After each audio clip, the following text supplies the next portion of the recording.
Today we're going to talk a little bit about branding, and before you ask if branding is important for your author website, the answer is a very resounding yes. There is a reason that giant companies like Coca-Cola spend so much money on their logo, their colors, their advertising, in other words, their brand. It's because they want these images of their product to stick in your brain. That way the next time you're thirsty and you're like, oh, I could use something to drink, what pops out of your brain but Coca-Cola? It's the same thing for authors. You want to have a really strong visual brand that sticks in people's minds. That way the next time they're looking to buy a book online or wandering through the bookstore, your brand pops out, grabs them because they go, oh yeah, I remember that, it looked really cool. Let me take it off the shelf and give it a read. I decided to use the Nordic Theory of Everything as an example because I recently read this book and it was fantastic and I want everyone to read it. However, when you go to the current website, there isn't a lot of strong branding.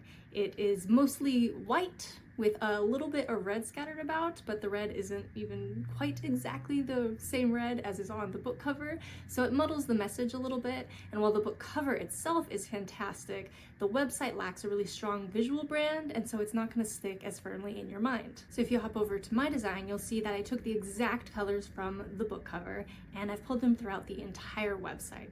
The only small tweak I had to make is the body text, when made the same blue as the book cover, was actually a little bit hard to read. So I took the same exact shade and I just made it a little bit darker. That way we can still have everything cohesive and matching the visual brand, but we don't have to sacrifice legibility. And finally, to add a little detail and personality to the website, I actually took some of the icons from the book cover itself, cut them out, and sprinkled them throughout the site. The way this comes together is now, instead of having a beautiful book cover on just a plain white background of a website, we now have this cover on a site that matches it in terms of fonts, colors, icons. It pulls it all together, gives it a lot of personality, and this visual brand is going to help it stick more in potential readers' brains. There's a lot of noise out there nowadays and people are constantly scrolling for more and more content. So anything you can do to capture people's attention is crucial, and having a strong author brand is going to be step one of this journey.